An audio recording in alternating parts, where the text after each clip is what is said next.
Good morning everyone. कल हमारा जो एक फल था वो था बेलपत्र। आज हम जो एक फल पढ़ रहे हैं उसका नाम है खजूर। कल हमने बेलपत्र पढ़ा था, आज जो हम पढ़ेंगे वो है खजूर।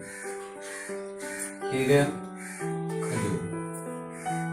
सब सर्वप्रथम बात करते हैं कि जो खजूर है इसका बॉटनिकल नेम की बात करते हैं। बॉटनिकल नेम तो इसका एक है बॉटनिकल नेम फिनिक्स या फोनिक्स डेक्टाइलोफोरा या डेक्टाइलिफेरा। फिनिक्स डेक्टाइलिफेरा। ठीक है, फिनिक्स या फोनिक्स डेक्टाइलिफेरा या फोनिक्स डेक्टाइलिफेरा। ठीक है, फिर बात करते हैं इसका जो कुल है वो क्या है। इसका जो कुल है वो है एरेकेसी।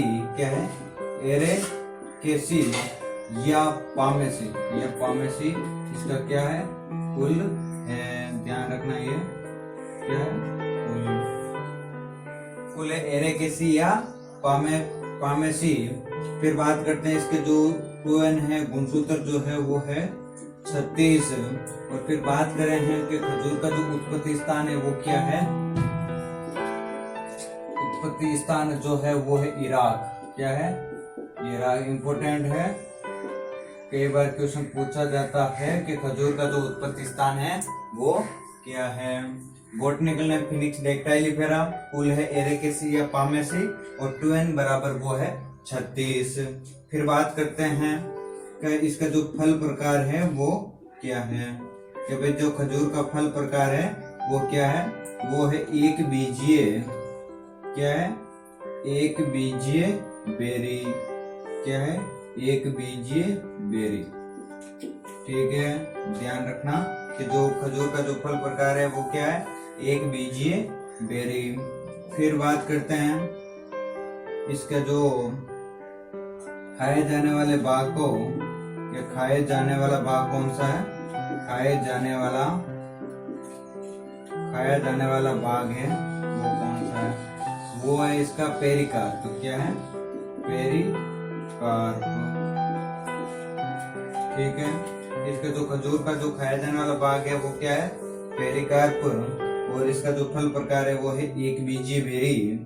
फिर एक ध्यान रखना कि जो हमने परागण पढ़े थे,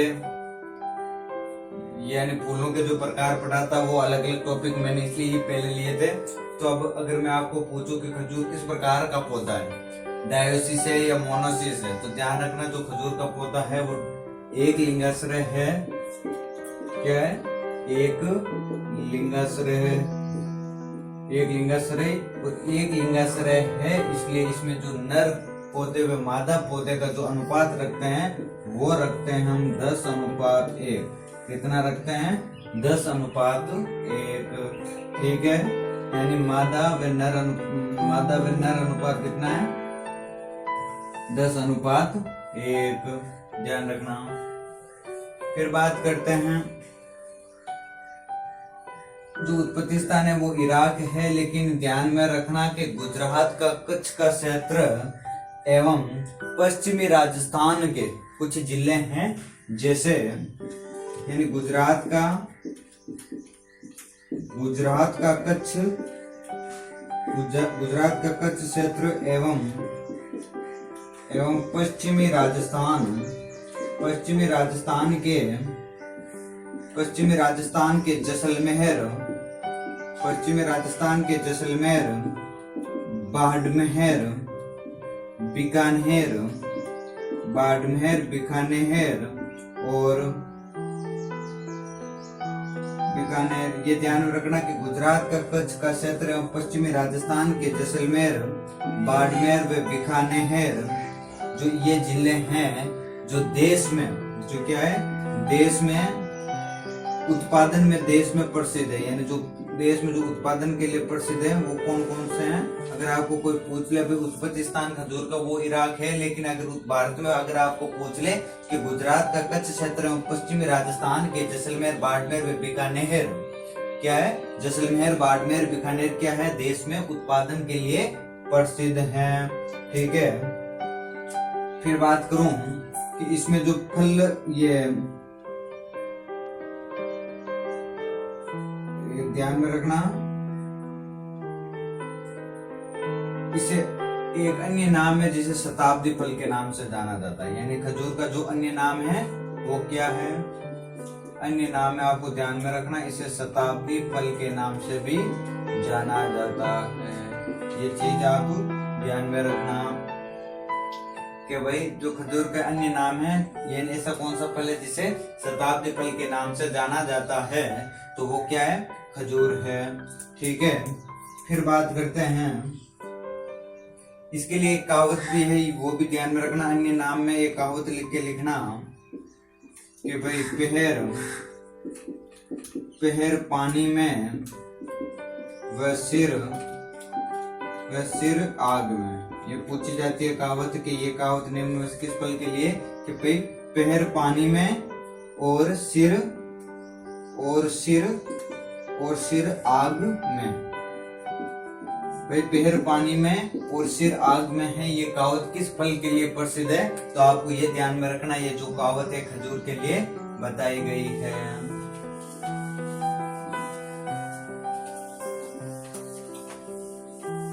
अब बात करते हैं इसकी कुछ सामान्य जानकारी के बारे में, जिसमें आपके जेट, आईसीआर और बीएचयू में क्वेश्चन पूछा जाते हैं, यहीं से ज्यादा क्वेश्चन पूछे जाते हैं, तो ध्यान में रखना सामान्य जानकारी में।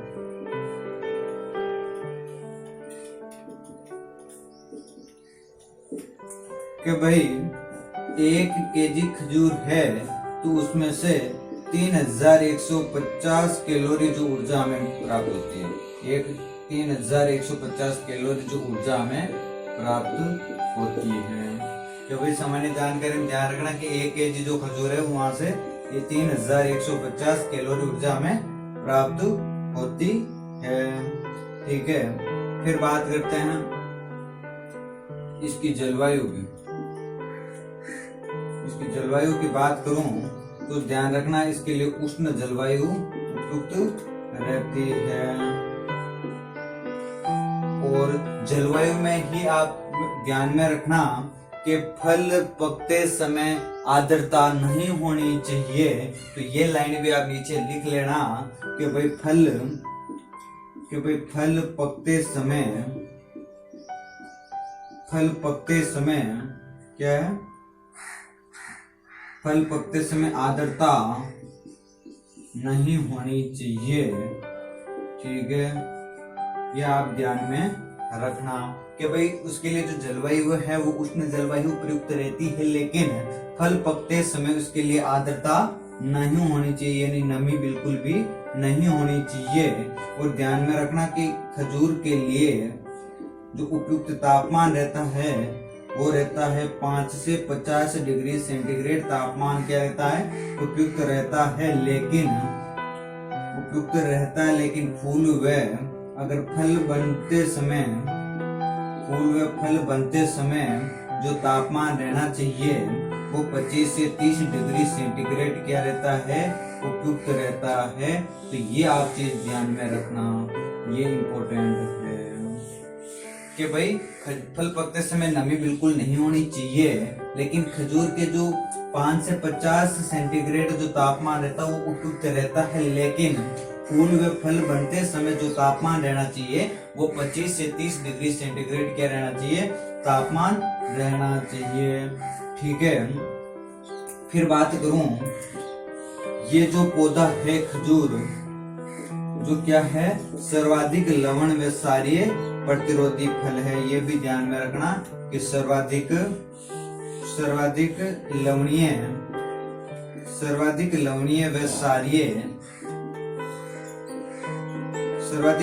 व क्षारीय प्रतिरोधी फल है। ठीक है, सर्वाधिक लवणीय व क्षारीय प्रतिरोधी जो फल है यह है। ठीक है, फिर इसके लिए मृदा की बात करूं, भाई ये लवणीय व प्रतिरोधी फल है, क्षारीय मृदा प्रतिरोधी फल है। फिर इसकी मृदा के पीएच की बात करूं तो इसमें ये आप ध्यान में रखना, जो 8 से 10 जो पीएच है वो इसके लिए उपयुक्त रहती है। ये चीज आप ध्यान में रखना। और एक चीज ध्यान में रखना कि भाई उष्ण जलवायु प्रयुक्त रहती है, लेकिन अगर फल पकते समय जो ऊष्मा इकाई होनी चाहिए वो कितनी होनी चाहिए खजूर में? ऊष्मा इकाई जो होती है वो कितनी होनी चाहिए, यानी हीट यूनिट जो होती है वो कितनी होनी चाहिए? वो होनी चाहिए आपके 4200 से 5000 ऊष्मा इकाई होनी चाहिए। जो हीट यूनिट होनी चाहिए वो 4200 से 5000 होनी चाहिए। पकते समय ऊष्मा इकाई जो होती है वो 4200 से 5000 होनी चाहिए। ठीक है, अब बात करूं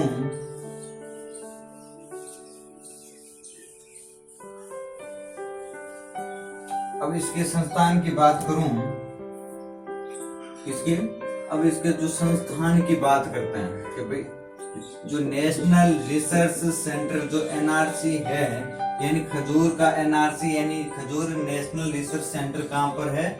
वो है आपका बीकानेर, बिछवाल बीकानेर, ये ध्यान में रखना, बिछवाल बीकानेर।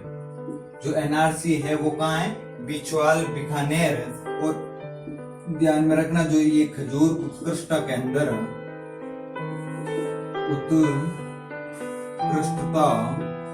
खजूर उत्कृष्टता केंद्र कहां पर है? ये है जैसलमेर में। कहाँ है? जैसलमेर। ये जो उत्कृष्टता केंद्र है, ये सबसे इंपोर्टेंट जेट में क्वेश्चन जो आता है वो यहीं से आता है कि भाई ऐसे किसी का पूछ लिया खजूर जो उत्कृष्टता केंद्र कहां पर है? जैसलमेर है। तो ये आपको उत्कृष्टता केंद्र सभी के वो आपको ध्यान में रखना है। ठीक है, अब बात करूं इसके फूल व फल की। इसके फूल व फल की। तो फूल व फल की बात करूं तो अगर खजूर के पुष्पक्रम को क्या कहते हैं, तो ये ध्यान में रखना कि खजूर के पुष्पक्रम को स्पेडिक्स कहते हैं। किस नाम से जाना जाता है? पुष्पक्रम को स्पेडिक्स के नाम से जाना जाता है। और परागण की बात करूं तो इसमें हाथों के द्वारा भी परागण होता है, और जो होता है पर परागण होता है, और वायु के द्वारा भी, पर परागण में वायु द्वारा तो परागण होता है। और एक चीज और ध्यान में रखना, ये जो ये है ये क्या है? प्रोटोएंड्री है। प्रोटोएंड्री पौधा है।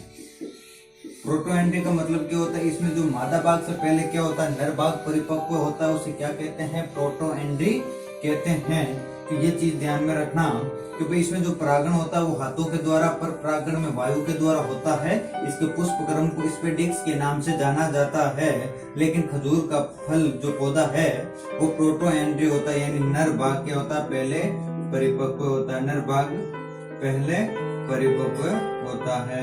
और इसमें जो परागण, हस्त परागण ये हो गया ना, हाथों के द्वारा जो परागण होता है बता दिया। फिर बात करते हैं पुष्पन का जो समय है। इसमें ध्यान रखना कि पुष्पन का जो समय है वो है आपका मार्च अप्रैल। जो खजूर का फल प्रकार है, यानी एक तरह का क्लाइमेट्रिक फल है। क्लाइमेट्रिक फल है। फल प्रकार में अगर पूछ ले तो ये एक तरह का क्या है? क्लाइमेट्रिक है। ठीक है, अब बात करते हैं इसकी जो प्रवर्धन की। इंपॉर्टेंट है इसके प्रवर्धन, ध्यान रखना।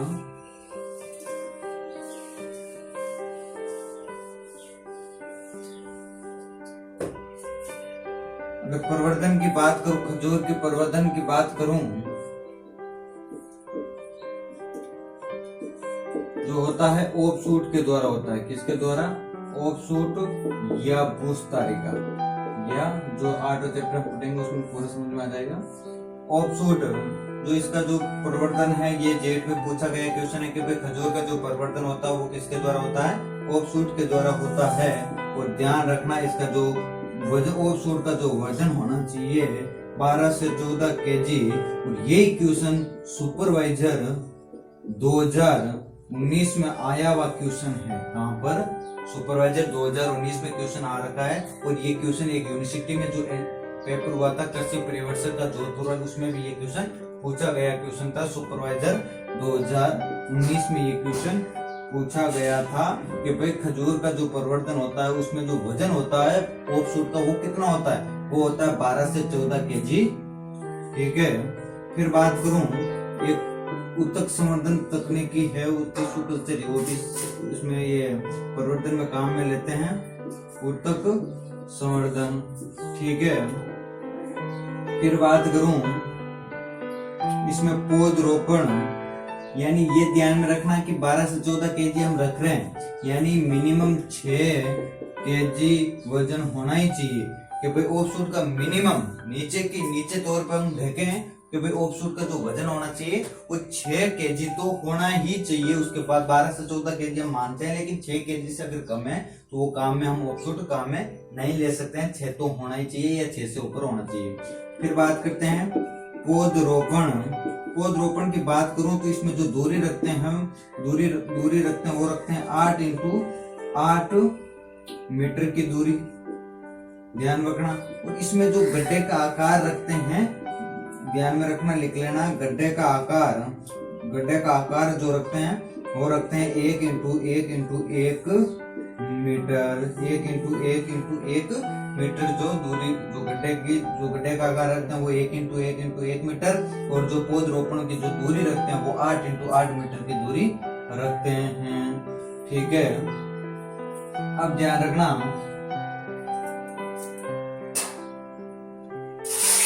इसमें जो प्रूनिंग करते हैं यानी गड्ढे छटाई करते हैं वो ध्यान में रखना, वो करते हैं अपन जून जुलाई में, ध्यान रखना।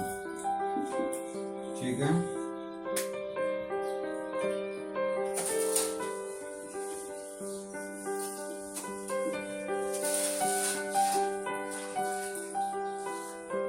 अब हम बात करें खजूर की तोड़ाई अवस्था।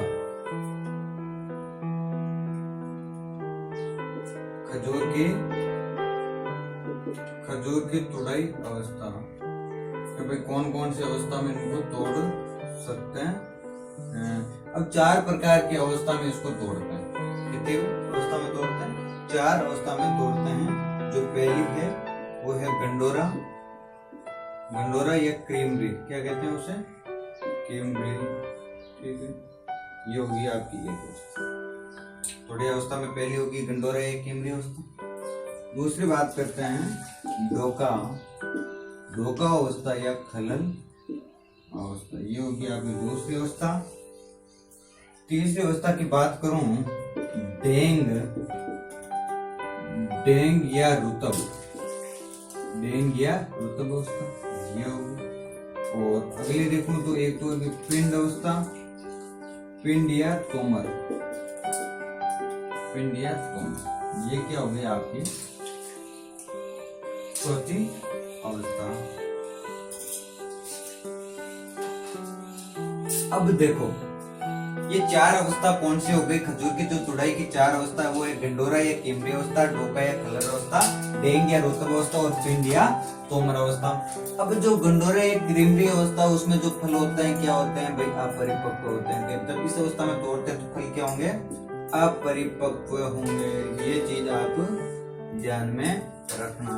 अब इसमें तोड़ोगे तो इसमें जो रंग होगा वो होगा आपका हरा, कड़वा, कठोर। अपरिपक्व में यही विशेषता होती है कि हरा होगा, कड़वा होगा, कठोर होगा और सबसे अधिक इसमें क्या होगी, नमी होगी। सबसे अधिक क्या होगी, सबसे अधिक नमी। ये चीज आप ध्यान में रखना। ठीक है, उसके बाद और अपरिपक्व हो गया, इसमें रंग हरा होगा, कड़वा होगा, फल कठोर होगा और सबसे अधिक नमी होगी और सबसे कम क्या होगा, कार्बोहाइड्रेट होगा। क्या होगा, सबसे कम जो होगा कार्बोहाइड्रेट होगा। तो इस अवस्था में तो हमारे इंडिया में नहीं तोड़ा जाता है कि भाई अपरिपक्व हम तोड़ते हैं। अगर कोई गंडोरा या क्रीमरी अवस्था क्या होती है कि इसमें जो फल तोड़ते हैं तो अपरिपक्व होता है और जो रंग होता है वो हरा होता है, फल कड़वा होता है, फल कठोर होता है और सबसे अधिक नमी पाई जाती है, लेकिन इसमें सबसे कम जो होती है कार्बोहाइड्रेट पाई जाती है। तो इस अवस्था में तो हमारे इंडिया में नहीं तोड़े जाते हैं। फिर अगर हम बात करें डोका या खलर अवस्था की, फल क्या होगा, हल्का लाल पीला रंग का होगा, हल्का लाल, हल्का लाल पीला, हल्का पीला रंग का होगा, ठीक है, और थोड़ा कठोर भी होगा, ठीक है। अब जो डोका व खलल है थोड़ा कठोर भी होगा, लेकिन इंडिया में जो तुड़ाई करते हैं वो डोका या खलल अवस्था में करते हैं। और ये क्वेश्चन पूछा गया क्वेश्चन है कि भाई भारत में जो खजूर की तुड़ाई की अवस्था वो कौन सी अवस्था पे करते हैं, तो ये ध्यान में रखना, डोका या खलल अवस्था में करते हैं। तो ये चीज यहाँ लिख लेना, भारत में तुड़ाई, भारत में तुड़ाई इसी अवस्था के दौरान करते हैं। और जो ये पुष्पन के 120 से 140 दिन में, तो इनके पुष्पन के 120 से 140 दिन बाद क्या करते हैं, ये डोका या खलल अवस्था में तोड़ लेते हैं। ये हो गया। और ये चीज ध्यान में रखना कि जो भारत में तुड़ाई करते हैं वो इसी डोका या खलल अवस्था में करते हैं। अब हम बात करें डेंग या रुतब अवस्था, इसमें क्या होता है कि भाई पीला रंग होगा, जो शीर्ष होगा वो मुलायम होगा, शीर्ष मुलायम, परिपक्व होगा, पूरा का पूरा परिपक्व होगा, ठीक है। और जो विदेशों में जो तुड़ाई करते हैं इसी के द्वारा, विदेशों में जो तुड़ाई करते हैं वो इसी के द्वारा करते हैं, विदेशों में तुड़ाई करते हैं वो इसी के द्वारा करते हैं। देखो, गंडोरा क्रीमरी अवस्था, डोका या खलल अवस्था और डेंग या रुतब अवस्था। गंडोरा क्रीमरी में क्या होता है कि वो होता है अपरिपक्व होता है, रंग होता है वो हरा होता है, कड़वा होता है और कठोर होता है, और सबसे अधिक जो होगी वो नमी होगी और कार्बोहाइड्रेट जो होगा वो कम होगा। डोका या खलल अवस्था में क्या होता है, हल्का लाल या पीला रंग का होता है, कठोर होता है। और भारत में जो तुड़ाई करते हैं यानी पुष्पन के 120 से 140 दिन बाद करते हैं वो डोका या खलल अवस्था में करते हैं। और GATE के लिए सबसे इम्पोर्टेंट क्वेश्चन है। फिर बात करते हैं डेंग या रुतब अवस्था की। ये तो पीला रंग होगा, शीर्ष मुलायम होगा और पूरा परिपक्व होगा, और विदेशों में जो तुड़ाई करते हैं वो डेंग या रुतब अवस्था में करते हैं। फिर बात करते हैं पिंड या तोमर की, कि ये क्या होगा, सबसे परिपक्व होगा, सबसे परिपक्व होगा, ठीक है। और सबसे अधिक जो होगा, सबसे अधिक कार्बोहाइड्रेट होगा, सबसे अधिक जो होगा वो कार्बोहाइड्रेट होगा, ठीक है। यानी 60 से 65% क्या होगा, कार्बोहाइड्रेट होगा, ठीक है। 60 से 65% जो होगा वो कार्बोहाइड्रेट होगा। लेकिन एक चीज ध्यान में रखना कि खजूर में 60 से 70% शर्करा पाई जाती है, ठीक है। ध्यान रखना कि जो खजूर में जो 60 से 70% या 60 से 65% जो पाई जाती है वो शर्करा भी पाई जाती है, तथा आयरन व कैल्शियम भी, आयरन कैल्शियम और प्रोटीन भी जो होती है वो प्रचुर मात्रा में पाई जाती है खजूर में। तो खजूर में एक लाइन और लिख लेना कि भाई खजूर में 60 से 70% क्या होती है, शर्करा होती है, और आयरन व कैल्शियम की और प्रोटीन भी क्या होता है, प्रचुर मात्रा में पाया जाता है। तो सबसे परिपक्व जो फल होते हैं वो तोमर, पिंड या तोमर में होते हैं, तो सबसे अधिक कार्बोहाइड्रेट पाया जाता है, और 60 से 65% जो कार्बोहाइड्रेट पाया जाता है वो पिंड या तोमर की जो अवस्था होती है उस समय इसमें कार्बोहाइड्रेट पाई जाती है। अब देखो, ये पिंड जो खजूर है ये हमारे राजस्थान में नहीं बनते हैं। क्यों नहीं बनते हैं, क्योंकि जब पिंड खजूर जुलाई अगस्त में क्या होता है, हमारे राजस्थान में बरसात होती है और बरसात के कारण ये फल खराब हो जाते हैं, और इस कारण हमारे राजस्थान में पिंड खजूर नहीं बनते हैं। ये चीज आप ध्यान में रखना कि भाई राजस्थान में ये फल यानी ये खजूर नहीं बनते हैं, पिंड खजूर नहीं बनते हैं, क्योंकि जुलाई अगस्त में वर्षा होने के कारण क्या हो जाता है, फल खराब हो जाता है, ठीक है। एक चीज ध्यान में रखना, जब हमने प्रवर्धन पढ़ा था तो प्रवर्धन में मैंने पढ़ाया था कि टिश्यू कल्चर, तो राजस्थान में भी एक क्या है, खजूर की टिश्यू कल्चर लैब बनाई गई है। तो भाई राजस्थान में भी एक टिश्यू कल्चर लैब है जो पीपीएम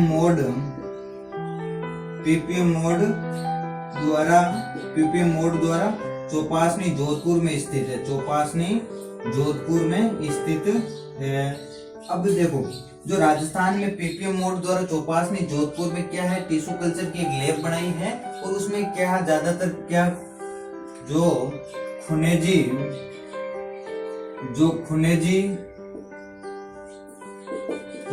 बरही जो ये किस्म है खुनेजी, बरही और एक और है खुनेजी, बरही व खल्लास। ठीक है, खुनेजी, बरही और खल्लास जो किस्में हैं वहां पे इसके जो पौधे तैयार किए जाते हैं, कहाँ किए जाते हैं? पीपीएम मोड द्वारा, जो चौपाश में जोधपुर में स्थित है। एक क्या है? टिश्यू कल्चर लैब है। क्या है? टिश्यू कल्चर लैब बनाई गई है। तो वहां पे क्या किया जाता है? खुनेजी, बरही और खल्लास के पौधे, इस प्रकार की किस्मों में पौधे तैयार किए जाते हैं। ठीक है,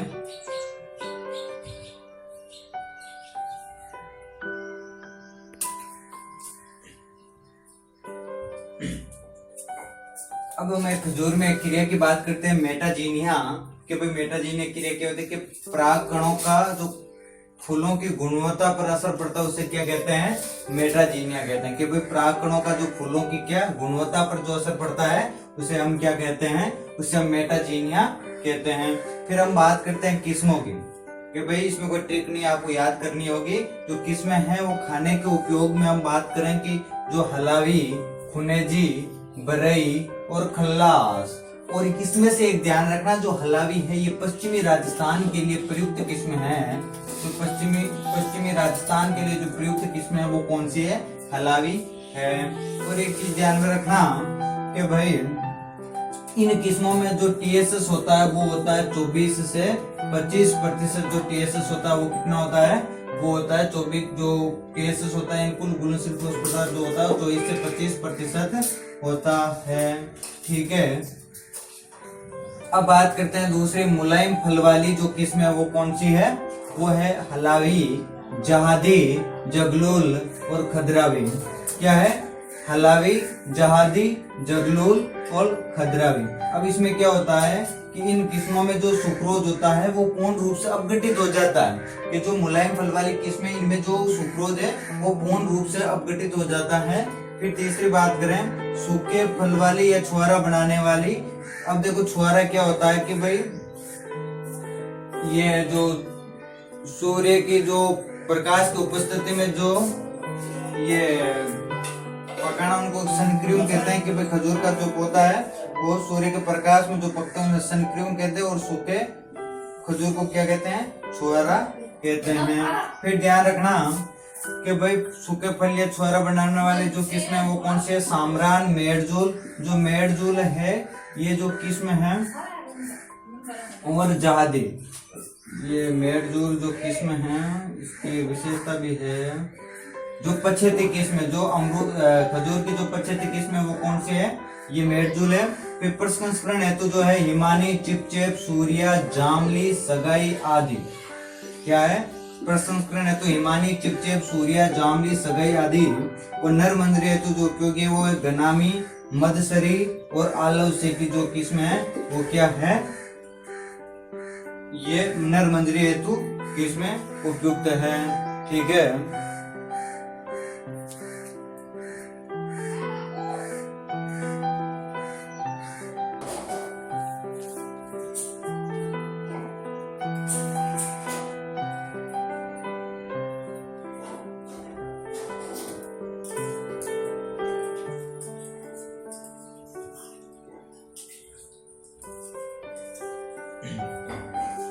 एक चीज ध्यान में रखना कि जो सनक्रीम होता है वो प्रकाश की उपस्थिति में अगर आप फल पका रहे हो तो उसे सनक्रीम कहते हैं। और जो सूखे जो फल है उनको क्या कहते हैं? छुआरा कहते हैं। और एक चीज ध्यान में रखना कि जो खजूर के गुच्छों पर इथेनॉल का आप छिड़काव कर रहे हो, किसका?